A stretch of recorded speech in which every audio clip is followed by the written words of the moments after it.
All India radio के विदेश प्रसारण प्रभाग की हिंदी सेवा का ये है सोशल मीडिया कार्यक्रम। स्वागत आप सभी का नीलम मलकानिया की ओर से। दोस्तों, अभी कुछ दुकानों को अलग अलग क्षेत्रों में छूट दी गई है, यानी कुछ दुकानें खुलनी शुरू हुई हैं। ऐसे में जो भी सामान की खरीदारी हो रही है उसमें हमें अपनी ओर से ये ध्यान रखना है कि जो सामान हम खरीद कर ला रहे हैं उसे भी सैनिटाइज करना जरूरी है।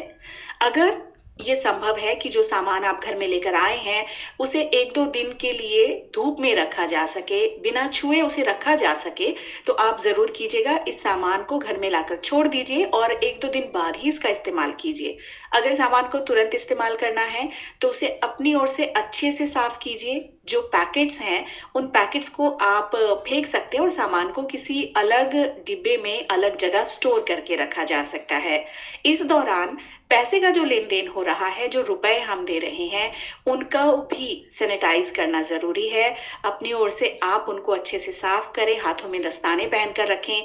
जिस सामान को धूप में रखा जा सके उसे धूप में जरूर रखें और सब्जियां खरीदते समय, फल खरीदते समय सावधानी बरतें। घर लाकर नमक वाले पानी में कुछ देर के लिए फल सब्जियों को भिगो के रखें, अच्छे से उनमें पानी में डुबो कर रखें और उसके बाद अच्छे से साफ करके ही इन्हें इस्तेमाल करें। हमेशा की तरह इस एपिसोड में भी हम आपके लिए लेकर आए हैं कुछ जानकारियां, कुछ संदेश। बने रहिएगा हमारे साथ। ये ऑल इंडिया रेडियो की हिंदी सेवा है। अब आप नीलम मलकानिया से समाचार सुनिए। पहले मुख्य समाचार। स्वास्थ्य मंत्री डॉक्टर हर्षवर्धन ने कहा, देश के 300 जिले कोविड-19 से प्रभावित नहीं हैं। देश में कोविड-19 की स्थिति में सुधार में बढ़ोतरी, 7,000 से अधिक मरीज ठीक हुए और उन्हें अस्पताल से छुट्टी दी गई। विदेश मंत्री डॉक्टर एस जयशंकर ने कोविड-19 के मद्देनजर बहुपक्षीय प्रणाली में सुधार की ज्यादा आवश्यकता पर बल दिया। सरकार ने सभी राज्यों और केंद्र शासित प्रदेशों से आवश्यक वस्तुओं को लाने ले जाने वाले ट्रकों और लॉरियों के लिए अंतर्राज्यीय आवागमन सुविधा देने को कहा। और देश भर में लॉकडाउन के बीच तेजी से गेहूं की कटाई हो रही है। अब समाचार विस्तार से। केंद्रीय स्वास्थ्य मंत्री डॉक्टर हर्षवर्धन ने कहा है कि देश में 300 जिले कोविड-19 से प्रभावित नहीं हैं। जैव प्रौद्योगिकी विभाग के तहत स्वायत्त संस्थानों और सार्वजनिक क्षेत्र के प्रतिष्ठानों के प्रमुखों से वीडियो कॉन्फ्रेंस के माध्यम से बात करते हुए उन्होंने कहा कि अन्य 3 जिलों में कम मामले हैं और 129 जिले हॉटस्पॉट हैं। सरकार इन जिलों में वायरस का फैलाव रोकने पर ध्यान दे रही है। स्वास्थ्य मंत्री ने कहा कि पिछले 7 दिनों में 80 जिलों में कोरोना वायरस का कोई नया मामला सामने नहीं आया है। देश में कोविड-19 से संक्रमित लोगों की संख्या 29,974 हो गई है। अब तक 937 लोगों की संक्रमण की वजह से मृत्यु हुई है। 22,010 रोगियों का उपचार चल रहा है, जबकि 7,026 रोगी ठीक हो चुके हैं। एक रोगी देश के बाहर चला गया है। स्वास्थ्य मंत्रालय के अधिकारी ने नई दिल्ली में संवाददाताओं को बताया कि भारत में कोविड-19 रोगियों के ठीक होने की दर निरंतर बढ़ रही है। पिछले 28 दिनों में 17 जिलों में किसी भी व्यक्ति को संक्रमण नहीं हुआ है। विश्व स्वास्थ्य संगठन के आंकड़ों से पता चलता है कि कोविड-19 से अत्यधिक संक्रमित 20 देशों की कुल जनसंख्या भारत के बराबर है। इन देशों में भारत की तुलना में संक्रमित लोगों की संख्या 84 गुना अधिक है। विदेश मंत्री डॉक्टर एस जयशंकर ने कहा है कि कोविड-19 की मौजूदा चुनौती के मद्देनजर बहुपक्षीय प्रणाली में सुधार की ज्यादा आवश्यकता है। नोवेल कोरोना वायरस पर वीडियो कॉन्फ्रेंस के जरिए ब्रिक्स देशों के विदेश मंत्रियों की बैठक में डॉक्टर जयशंकर ने विकास और वृद्धि को वैश्विक कार्यसूची के केंद्र में लाने पर बल दिया। विदेश मंत्री ने कहा कि इस महामारी ने मनुष्य के स्वास्थ्य और कल्याण के समक्ष गंभीर जोखिम उत्पन्न किया है। इसके साथ ही ये वैश्विक अर्थव्यवस्था पर भी बहुत बुरा असर डाल रही है। वैश्विक व्यापार और आपूर्ति में बाधा के जरिए उत्पादन पर भी बुरा असर पड़ा है। ये समाचार हमें समाचार सेवा प्रभाग की वेबसाइट से प्राप्त हुए। सरकार ने सभी राज्यों और केंद्र शासित प्रदेशों से तत्काल कार्रवाई की अपील की है ताकि विभिन्न राज्यों की सीमाओं पर आवश्यक वस्तुओं के साथ फंसे ट्रकों और अन्य मालवाहक वाहनों के आवागमन को सुगम बनाया जा सके। सड़क परिवहन और राजमार्ग मंत्री नितिन गडकरी ने वीडियो कॉन्फ्रेंस के जरिए राज्यों और केंद्र शासित प्रदेशों के परिवहन मंत्रियों के साथ बैठक में ये बात कही। श्री गडकरी ने ट्रकों और मालवाहक वाहनों का आवागमन सुगम बनाने की आवश्यकता पर बल दिया ताकि लॉकडाउन के दौरान लोगों को आवश्यक वस्तुओं की कमी न हो। लॉकडाउन के बीच पूरे देश में गेहूं की कटाई का काम तेजी से जारी है। किसान और खेतीहर मजदूर फसल की कटाई और छटाई से संबंधित मानक संचालन प्रक्रिया SOP का पालन कर रहे हैं। सरकार ने किसानों और खेतीहर मजदूरों के स्वास्थ्य की रक्षा और कोरोना वायरस के प्रसार को रोकने के लिए राज्यों को मानक संचालन प्रक्रिया जारी की थी। राज्यों से प्राप्त जानकारी के अनुसार मध्य प्रदेश में 98% से अधिक गेहूं फसल की कटाई हो गई है, जबकि राजस्थान और उत्तर प्रदेश सहित कई अन्य राज्यों में लगभग 90% फसल कटाई की सूचना है। इसी के साथ ये समाचार बुलेटिन समाप्त होता है। अब आपको दिखाते हैं एक वीडियो जिसमें दिल्ली पुलिस गुरुद्वारा बंगला साहिब के सामने से गुजरती हुई आभार प्रकट कर रही है और वजह ये है कि गुरुद्वारे की ओर से इस मुश्किल समय में हर रोज 1 लाख से ज्यादा जरूरतमंद लोगों की मदद की जा रही है।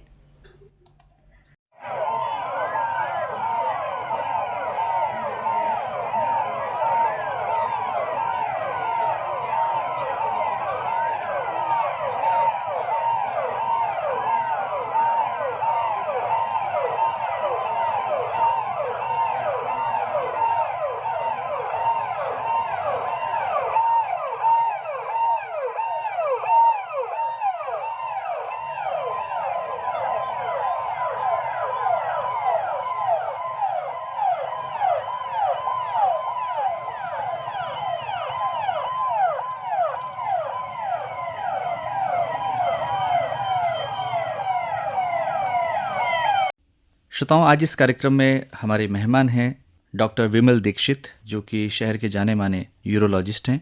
और आज हम कोविड-19 के संबंध में जो श्रोताओं के मन में तरह तरह की बातें हैं, जो आशंकाएं हैं, उस पर हम चर्चा करेंगे। डॉक्टर विमल दीक्षित, कार्यक्रम में आपका बहुत बहुत स्वागत है। धन्यवाद। श्रोताओं को मेरा बहुत बहुत नमस्कार जी, और आशा करता हूँ हर कोई स्वस्थ रहेगा। डॉक्टर विमल दीक्षित, जब हम कोरोना वायरस की बात करते हैं तो सबसे पहली बात जो जहन में आती है वो ये कि सोशल डिस्टेंसिंग मेंटेन रखें। हमारे जो सुनने वाले हैं, आकाशवाणी नर्स हैं, उनसे क्या अपील आप करना चाहेंगे एक डॉक्टर होने के नाते? हम सोशल मीडिया और न्यूज़पेपर, इन सब माध्यमों से हम जान चुके हैं कि इस विषाणु का अभी तक कोई इलाज हमारे पास नहीं है। तो जिस बीमारी का इलाज नहीं होता है, उससे सबसे अच्छा उसका इलाज है कि बचाव किया जाए, क्योंकि हम इसका ठीक नहीं कर सकते। उस बचाव का सबसे अच्छा साधन यही है कि हम लोगों से दूरियां बना के रखें, क्योंकि हमें नहीं पता इस समय कौन व्यक्ति कोरोना से संक्रमित है और कौन सा व्यक्ति कोरोना से संक्रमित नहीं है। तो बचाव जितना रख पाएंगे, हम ऐसे लोगों के सानिध्य में नहीं आएंगे, तो हम उम्मीद है कि कोरोना से संक्रमित नहीं होंगे। और वक्त रहते हम अपना इम्यूनिटी भी डेवलप करते रहें कि हमें इस रोगाणु से लड़ने की क्षमता आ जाए। हम अगर कभी खुदा ना खास्ता इससे संक्रमित होते हैं, हम इसको लड़ने के लिए अपने शरीर में डेवलप करते हैं। जी डॉक्टर दीक्षित, हैंड हाइजीन की बात की जाती है, बार बार ये बताया जा रहा है विभिन्न संचार माध्यमों के द्वारा और जो प्रिंट माध्यम है, हर व्यक्ति को ये समझाने का प्रयास किया जा रहा है कि हैंड हाइजीन का ख्याल रखे। ये हैंड हाइजीन से आम श्रोता क्या समझे? हैंड हाइजीन से संबंध ये है कि जैसे हम कहीं पे भी आते जाते हैं तो सबसे पहले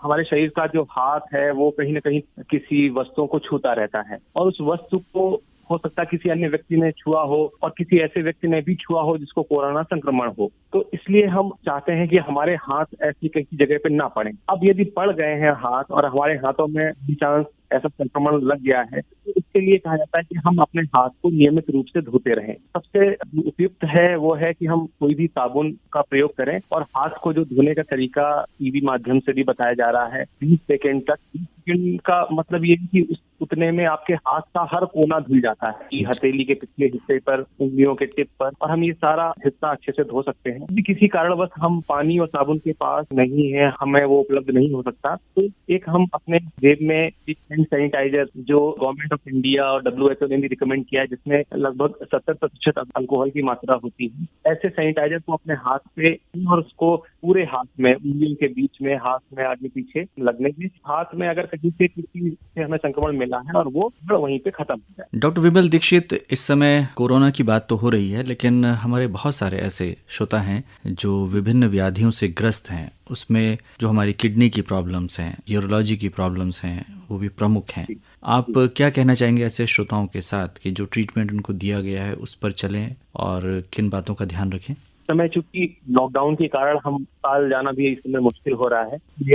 मेरे सभी मरीजों से और जो स्वस्थ है उनसे भी अनुरोध है कि किडनी से संबंधित कुछ बीमारियां ऐसी हैं जो बहुत लंबे समय के लिए होती हैं और जिनके साथ हमें रहना पड़ता है। इसमें एक समस्या होती है गदूद या प्रोस्टेट से संबंधित। इसके लिए जो दवाएं आपके चिकित्सक ने आपको निर्धारित की हुई हैं उनको चलने दीजिए। आपको परहेज बताए हैं वो आप उनके साथ कंटिन्यू करें। और एक दो परहेज मैं ये बताना चाहूंगा कि इस समय गर्मी का मौसम शुरू हो चुका है, तो पानी की कमी की वजह से ऐसे लोगों को जिनको प्रोस्टेट की समस्या है या बहुत सारे लोग जिनको प्रोस्टेट की समस्या नहीं भी है, उनको भी मूत्र मार्ग में संक्रमण हो जा रहा है। यूरिनरी ट्रैक्ट इन्फेक्शन या यूटीआई हम कॉमन की भाषा में बोलते हैं। और इसका बड़ा कारण सबसे ज्यादा यही है कि हम पानी कम सेवन कर रहे हैं, क्योंकि हम घर के अंदर रह रहे हैं, हमें प्यास कम लगती है तो हम पानी कम सेवन करते हैं। तो हमारा सभी से अनुरोध ये है कि किसी भी सामान्य व्यक्ति को एक दिन में लगभग 2.5 से 3 लीटर पानी पीना चाहिए। यदि उसे किसी कारणवश किसी डॉक्टर ने मना किया हुआ है, कम पीने को बोला है, अलहदा है, अदरवाइज हर किसी व्यक्ति को 2.5 से 3 लीटर पानी पीना चाहिए। 1 से 2 गिलास पानी हर 2 घंटे 3 घंटे के अंतराल पे पीते रहना चाहिए। इससे मूत्र मार्ग में संक्रमण नहीं होगा। प्रोस्टेट बीमारी के लोगों को जो अचानक लक्षण बढ़ जाते हैं, लक्षण नहीं बढ़ेंगे। आपने जो दवाएं इनको बताई गई हैं वो चलेंगे। दूसरी बात, कुछ जिनके गुर्दे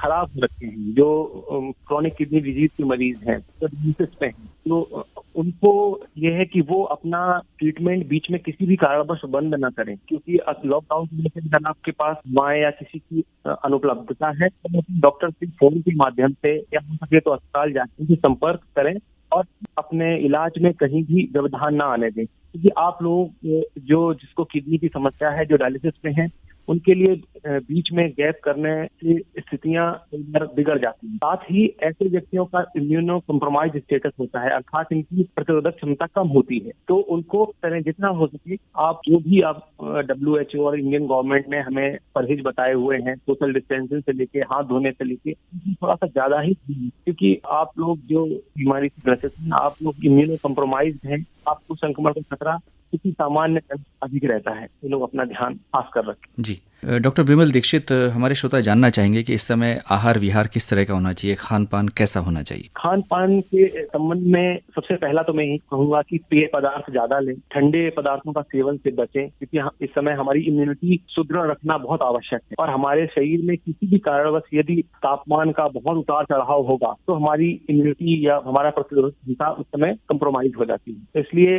जो आप विभिन्न माध्यमों से सुन रहे होंगे कि गुनगुने पानी का सेवन करें, पेय पदार्थ ज्यादा लें, और जो भी वस्तुएं जैसे हम ज्यादा मिर्च मसाला हो गया, ज्यादा नमक की चीजें हो गई, इनसे बचें, क्योंकि इनसे आपके शरीर में भी तकलीफ पैदा होगी और साथ ही ये इम्यूनिटी को भी कम करती हैं। पेय पदार्थों का सेवन ज्यादा से ज्यादा दिन लगभग 2 से 3 लीटर तक का पेय पदार्थ होने चाहिए। साथ में सब्जियां, हरी सब्जियां अगर लेते हैं उनसे हमारे इम्यूनिटी में भी सहायता मिलती है, वो सब लेते रहें।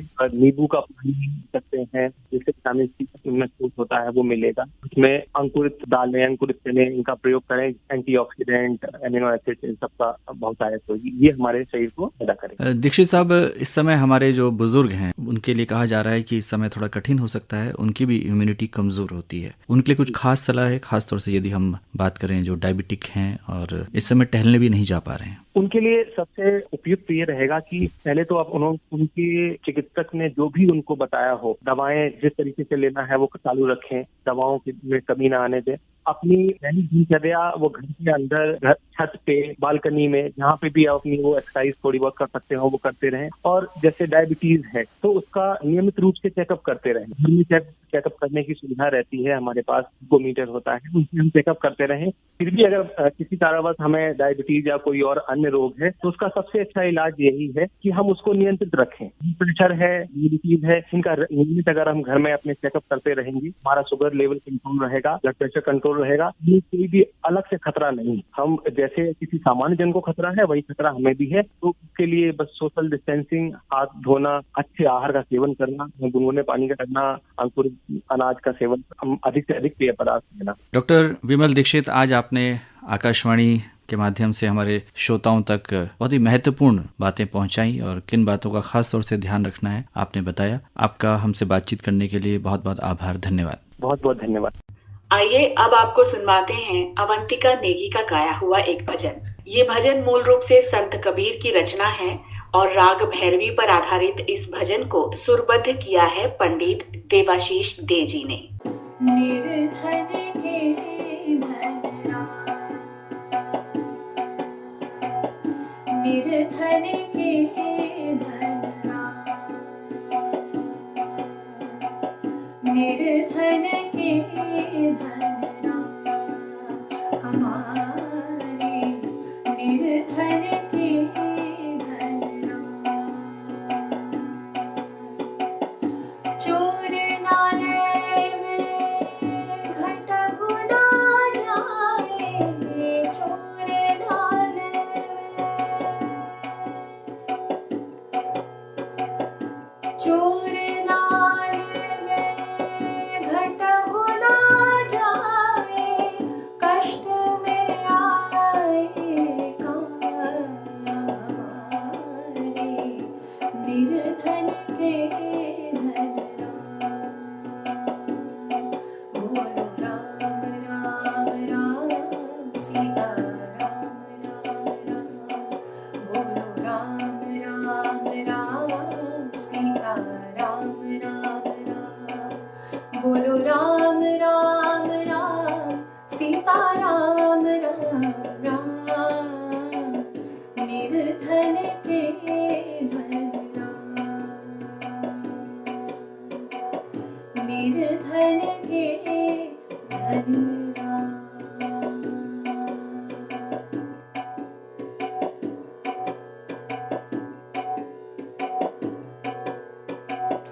अंत काल में छोड़ चलत सब, अंत काल में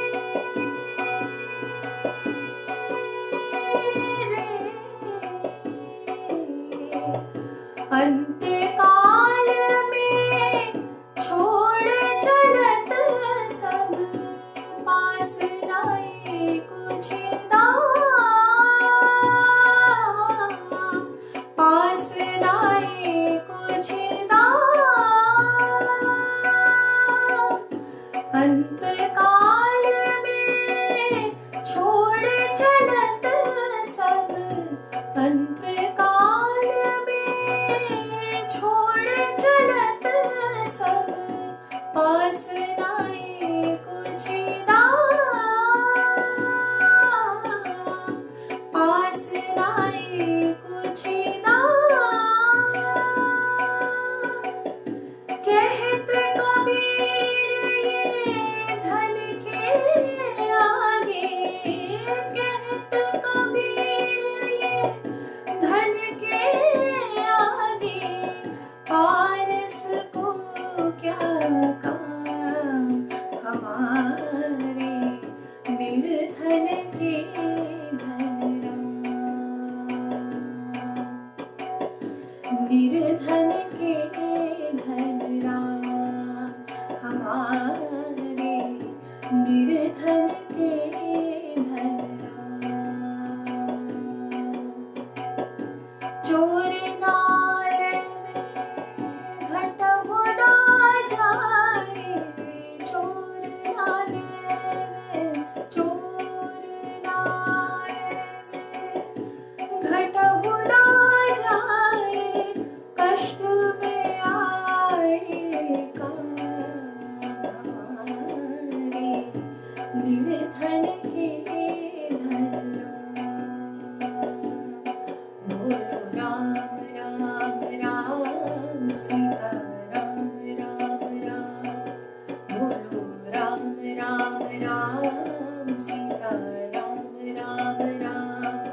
बोलो राम राम राम सीता राम राम निर्धन के धन राम धन राम धन राम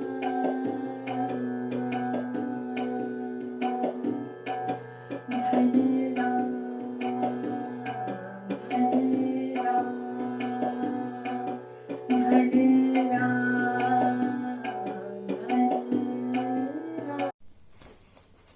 नमस्कार, मैं डॉक्टर राजेश सरदाना आयुष विभाग हरियाणा के अंतर्गत जिला फतेहाबाद में आयुर्वेदिक चिकित्सा अधिकारी के पद पर कार्यरत हूँ। विश्व में होने वाली कुछ घटनाएं समस्त मानव जाति को प्रभावित करती हैं। ऐसी ही एक घटना से हम सबका संघर्षपूर्ण सामना चल रहा है और वो है कोविड-19। माननीय प्रधानमंत्री श्री नरेंद्र मोदी जी ने अपने हाल ही के संदेश में जिन 7 बिंदुओं का उल्लेख किया था, उनमें से एक था आयुष मंत्रालय द्वारा इम्यूनिटी बढ़ाने के तरीकों को अपनी दिनचर्या में शामिल करना, और इसकी सलाह उन्होंने दी। आइए जानते हैं आयुष मंत्रालय द्वारा बताए गए वो सुझाव क्या थे। एक तो सबसे पहले पूरा दिन पीने के लिए गर्म पानी का प्रयोग करना है। उसके अलावा प्रतिदिन अपनी दिनचर्या में योगासन, ध्यान और प्राणायाम को शामिल करना है। अपनी आयु, बल और अवस्था के अनुसार व्यायाम करें। भोजन बनाते समय हल्दी, जीरा, धनिया और लहसुन आदि मसालों का समुचित प्रयोग करें। 10 ग्राम च्यवनप्राश का सेवन प्रतिदिन करें। मधुमेह के रोगी शुगर फ्री च्यवनप्राश का प्रयोग कर सकते हैं। माननीय प्रधानमंत्री जी ने मन की बात में एक काढ़े का भी जिक्र किया है। मैं वो काढ़ा आपको बताऊंगा कि किस तरह से बनाना है। इसके लिए हमें 40 ग्राम तुलसी के पत्ते जो छाया में सुखाए गए हों वो लेने हैं। 20 ग्राम दालचीनी, 20 ग्राम सौंठ यानी सूखी अदरक और 10 ग्राम काली मिर्च, इन सब का चूर्ण बनाकर यानी पाउडर बनाकर किसी शीशी में सुरक्षित रख लेंगे। और 3 ग्राम की मात्रा 150 ग्राम पानी के अंदर हमें उबालकर प्रयोग करनी है एक बार में, और हम दिन में 2 बार ये प्रयोग कर सकते हैं। इसे हम काढ़े की तरह भी और हर्बल टी की तरह भी प्रयोग कर सकते हैं। हर्बल टी के लिए हम इसमें नींबू का रस भी मिला सकते हैं और गुड़ भी मिला सकते हैं। अब बात करते हैं गोल्डन मिल्क की। गोल्डन मिल्क के लिए हमें चाहिए 150 ग्राम गर्म दूध और आधा चम्मच हल्दी। इन दोनों को हमें मिक्स करना है और पीने के लिए प्रयोग करना है। ये भी हम 2 बार प्रयोग कर सकते हैं, एक बार अवश्य प्रयोग करें। और कुछ सामान्य आयुर्वेदिक क्रियाएं भी आयुष मंत्रालय ने हमें सुझाई कि जिनका हम दिनचर्या में प्रयोग कर सकते हैं बिना किसी नुकसान के, जिनमें से एक है प्रतिमर्शनस्य। इसके लिए नारियल का तेल, तिल का तेल अथवा घी हम नाक के दोनों छिद्रों में चुपड़ते हैं, अथवा तिल का तेल या नारियल का तेल है तो 2-2 बूंद हम नाक में डाल सकते हैं, दोनों नासिकाओं में।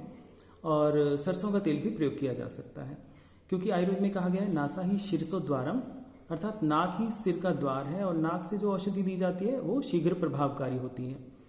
इसी तरह एक अन्य प्रक्रिया और भी है जिसके लिए हमें नारियल का तेल या तिल का तेल लगभग 10 ml की मात्रा में लेना है मुंह के अंदर, और उसको 10 ml की मात्रा को हम लगभग 3 मिनट के लिए मुंह में माउथ वॉश की तरह घुमाते रहेंगे और स्पिट कर देंगे कुल्ले की तरह, और उसके बाद सामान्य गर्म पानी से एक बार फिर से कुल्ला कर लेंगे। इसी तरह अगर खांसी या गले में खराश हो तो पुदीने के पत्ते और अजवाइन को पानी में उबालकर हम उसकी भाप भी ले सकते हैं। लौंग का चूर्ण बनाकर हम गुड़ और शहद के साथ भी प्रयोग कर सकते हैं। अधिक तकलीफ होने पर नज़दीकी आयुर्वेदिक विशेषज्ञ से सलाह लेनी चाहिए। आशा है आयुष मंत्रालय द्वारा सुझाए गए इन आसान से उपायों को अपनाकर हम अपनी इम्यूनिटी बढ़ाएंगे और हम इस रोग से लड़ पाएंगे। धन्यवाद। मैं पूनम पुंजानी अपने सभी सुनने वालों का स्वागत करती हूँ। मैं एक गृहिणी होने के साथ अपने शौक भी पूरे करती हूँ, घर भी संभालती हूँ, बच्चों व बड़ों का भी पूरा ध्यान रखती हूँ, साथ ही घूमने का शौक भी रखती हूँ। आर्ट एंड क्राफ्ट करना तो मुझे बहुत पसंद है। चलिए अब हम कोरोना जैसी महामारी से बचने के बारे में कुछ बातें करेंगे। आज जिस समस्या का हमारा देश ही नहीं बल्कि संपूर्ण विश्व भी सामना कर रहा है, इसे हम सभी को मिलकर हल करना होगा। हमें घर में रहना है, अपना व अपनों का ध्यान रखना है, साफ सफाई का ध्यान रखना है। घर से बाहर केवल तभी निकलना है जब बहुत जरूरी काम हो। हमें मास्क लगाकर जाना है और सोशल डिस्टेंसिंग का भी पूरा ध्यान रखना है। वापस आकर नहाना है और अपने कपड़ों को अलग से धोना है। अगर डिटोल का प्रयोग करेंगे तो और भी अच्छा होगा।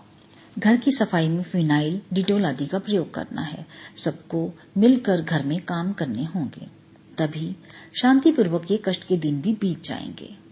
यदि गृहिणी अकेली घर के काम करती रहेगी तो कुछ दिन बाद वो बीमार पड़ जाएगी या डिप्रेशन का शिकार भी हो सकती है। इसलिए हम सभी को मिलकर काम करना होगा और एक दूसरे की सहायता करनी होगी। अब तो हमें यह गीत याद आ रहा है, साथी हाथ बढ़ाना, साथी हाथ बढ़ाना, एक अकेला थक जाएगा, मिलकर बोझ उठाना, साथी हाथ बढ़ाना, साथी हाथ बढ़ाना।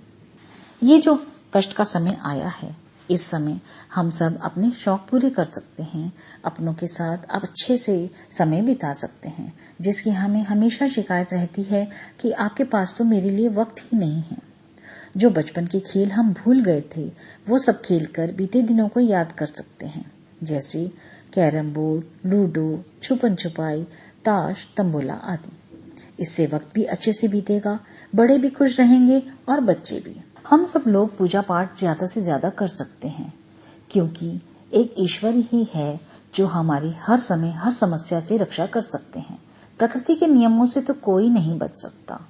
जो मनुष्य चांद और मंगल पर जीवन ढूंढ रहा है, वही आज पृथ्वी पर स्वयं का अस्तित्व ढूंढने के लिए तड़प रहा है, स्वयं को असहाय महसूस कर रहा है। आजकल तो इतने ऐप हैं जिससे हम सब एक दूसरे के साथ जुड़कर कीर्तन, अंताक्षरी या कोई गेम भी खेल सकते हैं। हमें अपने बड़ों के साथ भी अवश्य वक्त बिताना चाहिए, क्योंकि वे हमारे साथ के लिए तरस जाते हैं जब हम व्यस्त होते हैं। हमें उनके साथ बैठकर उनके बचपन की, उनकी जवानी की बातें सुननी चाहिए। जो उन्होंने कष्ट के दिन बिताए, उनके बारे में बात करनी चाहिए। उन्होंने हमें कैसे पाल पोस कर बड़ा किया, उसके बारे में बात करनी चाहिए। इससे उनका मन भी अच्छा होगा और स्वास्थ्य भी। चलिए, सब अपना ध्यान रखें और अपनों का भी ध्यान रखें। देखिएगा, ये वक्त भी निकल जाएगा और जल्दी ही अच्छे दिन आएंगे। इसी प्रार्थना के साथ आप सबसे अलविदा लेती हूँ। फिर किसी नए विषय पर बात करेंगे। धन्यवाद। सर्वे भवन्तु सुखिनः, सर्वे सन्तु निरामया, सर्वे भद्राणि पश्यन्तु, मा कश्चित् दुःख भाग् भवेत्। ओम शांति शांति शांति। ओम। दोस्तों, पते की बात यह है कि आप भी जानते होंगे, अभी हाल ही में राज्यों के मुख्यमंत्रियों ने प्रधानमंत्री जी से वीडियो कॉन्फ्रेंसिंग के जरिए बातचीत की और मौजूदा परिस्थिति पर गहन विचार विमर्श किया गया। ऐसे में दो विकल्प हैं, या तो आपके क्षेत्र में लॉकडाउन की अवधि खत्म कर दी जाएगी या फिर हो सकता है कि लॉकडाउन की अवधि बढ़ा दी जाए। दोनों ही परिस्थितियों में आपको निराश बिल्कुल नहीं होना है, क्योंकि ये हमारी भलाई के लिए ही है। अगर लॉकडाउन की अवधि बढ़ती है, उस स्थिति में हम आपसे ये अनुरोध करेंगे कि आप अपना हौसला, अपना जज्बा बनाकर रखिएगा और कोशिश ये कीजिएगा कि सभी नियमों का पालन करते हुए घर में रहें, पूरी तरह सेहतमंद रहें, अपने आप को व्यस्त रखें, शारीरिक स्वास्थ्य के साथ साथ मानसिक स्वास्थ्य पर भी ध्यान दें। घर के बच्चों का और बुजुर्गों का आप खास ख्याल रखें। और अगर लॉकडाउन खत्म होता है आपके क्षेत्र में, आपको अपने कार्यालय में जाना होता है, तब भी आप एहतियात बरतते रहें। हम चाहे घर पर रहें या कार्यालय में रहें, हम अपने परिवार के लिए, अपने समाज के लिए जरूरी हैं। अपनी जिम्मेदारी भी निभाते रहें, अपना काम भी करते रहें। अपने अनुभव आप हमसे साझा कर सकते हैं air12nm@gmail.com पर। अगले अंक में आपसे फिर होगी मुलाकात। अब मुझे यानी नीलम मलकानिया को दीजिए इजाजत। अपना ध्यान रखिए। नमस्कार।